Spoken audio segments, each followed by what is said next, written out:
The Susan Brender Show is a radio show online broadcasted on YouTube across the United States and globally. The show features guests who speak about health, spirituality, entertainment, and a host of subjects to enlighten people across the nation. Listen to the show that empowers women and men alike and highlights those who have made a difference. My name is Susan Brender, and this is the Susan Brender Show. Today, I'm so pleased to have Frederick Amina on my show. He is a speaker and a published author. He was born and raised on the island of Oahu, and he says that growing up in his family, he had very little, but he made the most of what he had. And as a result, he's really been pretty special right now because he's believed in himself.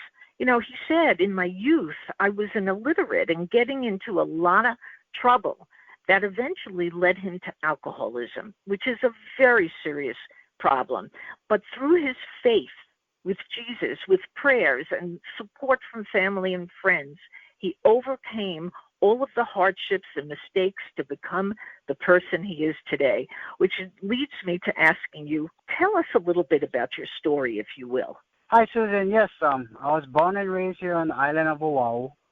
Growing up, we didn't have very much, but we've always had a big family, so whatever everybody had, we'd always get together and come together as a big family. We didn't have money, but we had a big loving family. I had a very strong grandmother who was the rock of our family growing up.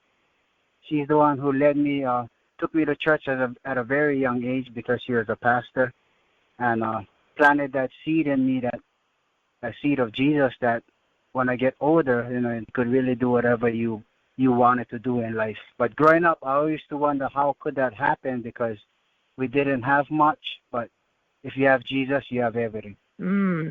So religion played a very big part in your situation, and I want the people who are alcoholics and people who are trying to recover from serious illnesses such as alcoholism and drug addiction to know how you really started to recover. What organization were you involved in?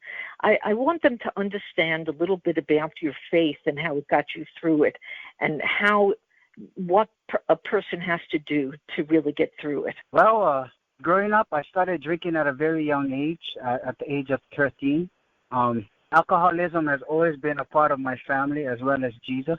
Some of my family members went towards Jesus, some went towards the alcohol. And growing up, I used to see a lot of parties, and I used to see a lot of partying growing up. And that really had a big effect on me, and I used to go to church all the time, so that had a more big effect on me. But getting back to the story, at 13 years old, I started drinking. And 5 years ago, when I was 36 years old, because of drinking, I almost died of pancreatitis. Oh. And because of alcoholism. But the funny story is I didn't think I was an alcoholic until I got sober. Everybody would say, Fred, you're an alcoholic. I said, I'm not an alcoholic. I only drink 6 days a week. I rest one day, sometimes 7. But it took me to get sober to see that I was an alcoholic. But believe me, this addiction is so strong. When I was dying in the hospital, when I was on my deathbed, someone asked me, he said, Fred, how did you overcome alcoholism? I said, it's easy, but it's not easy. Yeah. I said, the whole key to overcoming an addiction is I didn't go to no AA classes. I didn't go to nothing. Jesus Christ set me free from alcohol, but the whole key to alcohol, overcoming any addiction, from alcoholism, from drugs to suicide, is you just got to love something more than you love that. Yeah. And I love to live, and I love to live, and I love my kids more than that addiction. So that's what got me through. You live in paradise, and people, when they go to Hawaii, they said, oh my God, it's one of the most beautiful states in the whole United States. And when I was there, I noticed a lot of homeless, and I noticed that people were drinking a lot. Now, living in a place like that, what motivates people? Why do they, can't they enjoy the beauty of nature and all the things that Hawaii has to offer? Why did they become alcoholics? It seems like an oxymoron. Yeah, it's I guess just because we're just in a small island, I mean, we're not in the mainland. We can't just drive cross country and see the bigger things in life. A lot of people here in Hawaii, they really think this is all they have, this island, this people. But growing up, I always, like, the Lord put something in my heart to bigger things. I always seen bigger things. Like, look, like even like how I'm speaking to you right now from Hawaii. I always seen bigger things than this island. But that's what keeps a lot of people down here. They think that Hawaii is all they have, when there's this whole world out here to see, to do, things to do. You truly can do anything you want, and there's always things out here. Like me, growing up, I really had nothing, but there's always things in this world that you can use to help you, to utilize to help you fulfill your purpose here on earth. There you go.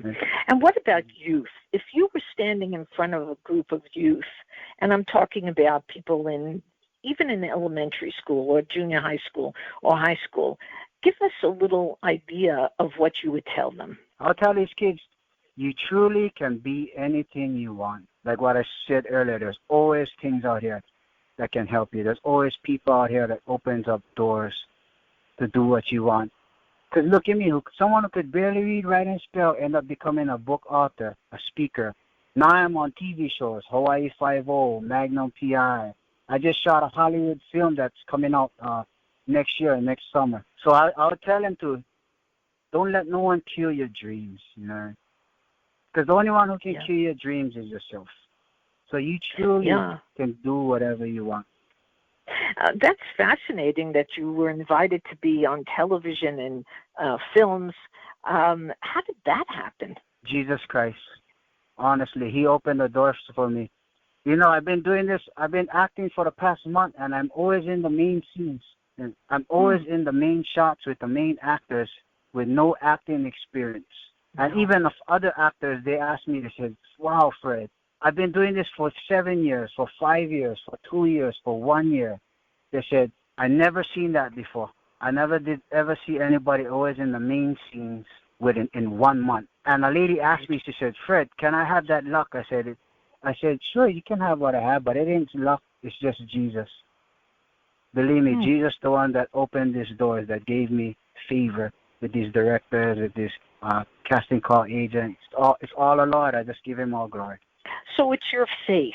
Everything seems to be surrounded by your faith. And I want you to tell the audience, again, how would you define faith? I know that's a kind of question in a way, but on the other hand, you keep on addressing that everything you seem to do is not based on luck. It's just based on your faith. Yes. So explain that a little bit more. I define faith by belief. In the Bible it says, if you believe, it shall happen to you. In the Bible it says, as Christians, we don't walk by sight, we walk by faith. So everything is by faith and by belief for me. The reason why I truly believe that is, I would not be talking to you right now. I would not have been on Hollywood stages. I wouldn't have spoken in New York City. I wouldn't have done none of this if I didn't believe what I believe now. None of these things would be happening. Even becoming a book author, I wrote this book in 6 months through 4 surgeries. It took faith to get through that. So everything just wraps up to belief. Okay, and so you said to me that one day you were watching television and you realized that you had a compelling story to tell. So what is the name of your book? And tell us give us sort of a sense of what the book is all about. Yeah, the book is called Goodness and Mercy. It's on Amazon and Barnes & Nobles. It's by me, Fred Amina, or you can see my website is fredamina.com. But the book is basically about what a lot of Americans, not even only Americans, even people in other countries goes through, from growing up on welfare, growing up on addiction, growing up with one parent addicted, persevering, overcoming obstacles, loss of a loved one, friends committing suicide. Everything what I've been through, everything what I've seen, everything what I've watched, even with others, I just put it all in that book. But that whole book just wraps up to what I went through in life, which is my faith in Jesus Christ. Yeah. And so the book is called Goodness and Mercy, is it not? yes. Yeah. So when you wrote this book, did you share your ideas and your thoughts with your family? Did they get involved in this whole thing with you? No, because the reason why I didn't tell family or friends is because it'd be too much of a distraction. So if anybody is listening right now, if you want to do something, do it. Ask the Lord for wisdom first, but do it on your own, because if you incorporate friends or family into what you want to do, they're going to try to give you their opinions or what they think it should be. But if you're writing a story, you write it on your opinions and what you truly feel. So that's why I didn't tell no family, no friends. I didn't want it to be a distraction. I didn't want them to keep asking me, hey, Fred, what chapter are you on, or this or that. I just wanted to focus on what I needed to focus on. But that's just my opinion, what I'm sharing with others. Probably other people would have a better thing if they ask people. But for me personally, other than I just asked my pastor to pray for me to go down this route, no, I didn't take no advice for any. But I observed. One thing I can say is I observed a lot. I watched people. I watched things happen, and I'll be like, hey, that's a good thing I can put in this book. So, yeah, being a good observer and, basically just doing it yourself, because if you want to write it from your heart and you want to do things on your own, you don't want other people's influences or things on it unless it's good influences. Like when you're walking on the street and somebody says, hey, have a great day today. You can use those kind of things, but don't let people know what you're doing. Can you drink today at all without drinking, overloading, if you will, your alcohol? Are you able to even take a sip of wine or beer or other alcoholic beverages without wanting to have more and more? No, I haven't drank ever since I got out of the hospital, because I was in the hospital for 1 month. My family, like what I said earlier, is alcoholics. I'm an alcoholic. I can't have a few. I'm either all in or I'm all out. So I haven't touched a sip in 5 years, because I know if I ever take a sip, I can't say no. And the next time I know, because I almost died in the hospital, I know it won't be a good thing for me to even try it. So, but don't get me wrong, I'm only human. It does. Sometimes I do think about drinking and things like that. I never ever will ever pick up another beer or even take another sip, because it literally end in my doom. Probably some other people who's listening, there's alcoholics and now they can have a few drinks. But for me personally, I can't.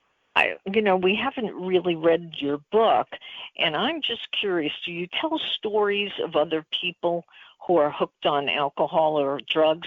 And if so, I would love to hear one of the stories that you think is really something that you want our audience to hear. If I really look at it, no. I just tell a lot of stories about in the book, like how people gave me courage to persevere. Like how people I watch, like what I said, I observed a lot of people. And one story I could share is what I've learned from this pastor. It's about sometimes you think what's hurting you is actually helping you. There was this lady driving down the road one day. As she was driving, a man in a truck came behind her, started beeping his horns, flashing his lights, waving her down. She got afraid. She started to drive faster. He started to drive faster, beeping his horns, flashing his lights, waving her down. She got a lot more afraid, so now she's really driving fast. Until finally she seen a gas station. She pulled on the side. She put on the side, opened out of the door, jumped out of her car, ran into the gas station and started screaming, help, help, help. The man who was driving the truck pulled right behind her, jumped out of his truck, ran to her car, opened up the back seat of her door, and pulled a man out of her car. So actually what she thought was hurting her was actually helping her. Just like in life, growing up poor, growing up with nothing. I thought all of these things was hurting me, growing up illiterate. But now look, it's paying off now. Now I'm speaking on radio stations. I'm in TV shows. I'm speaking in public libraries. I'm speaking in prisons. In the beginning, and it's very painful. I'm not going to say it's easy. But if you keep persevering, you keep believing, you keep trusting in the Lord, it all pays off at the end. Wow. That's really phenomenal. That's a terrific story. And I really, really believe that you are an inspiration to a lot of people because, needless to say, there's a lot of problems in our world, and alcoholism is a major issue. And look at you. You sound like you're extremely happy right now. And and I should ask, how is your health now? My health is good. I still have stomach problems here and there, but I tell my kids that's a good thing because it keeps me. Because if my stomach was actually normal right now, I think I probably would have went back and had another sip. So it's a curse, but it's a blessing. But it's also a blessing to my children because I share it with them. I say, you see, Dad, I can't eat certain foods anymore because that's what alcoholism done. So I said, so now you know, don't drink. Yeah. So it's a blessing. Well, we've been talking to Frederick Amina, who's a speaker and a published author. And Frederick, and you like to call yourself Bam, and I'm going to call you Bam because I think that's just a charming word to use rather. And what I would like you to tell our audience is the name of your book, where they can buy it, and how they get in touch with you to get a little bit more understanding of how to deal with an addiction. Okay, the name of the book is called Goodness and Mercy. It's on Amazon and Barnes & Nobles. And to get in contact with me, you can go on my website. It's Fred, F-R-E-D, Amina, AMINA.com, FredAmina.com. It has all my information. It has my email. So if anybody's looking for a speaker, if anybody's looking for, or just someone to just encourage them or encourage others, you can contact me on there. I have my email. I have my phone number. I have everything on there. And you can even ask your public libraries to get the book because I have the books here in Hawaii in the public library. So if you go to your library, you could ask for that, and then your library could get it for you guys also. That's terrific. That's actually what people should do. So, again, my guest has been Frederick Amina, and he has been an inspiration and has so many wonderful stories to tell. And I think that everybody who has an opportunity to get his book is going to find it very valuable. So, thanks. I appreciate you being on the Susan Brender Show. Thank you so much, Susan. And you have a blessed day. And you too, audience. Thank you guys so much for having me.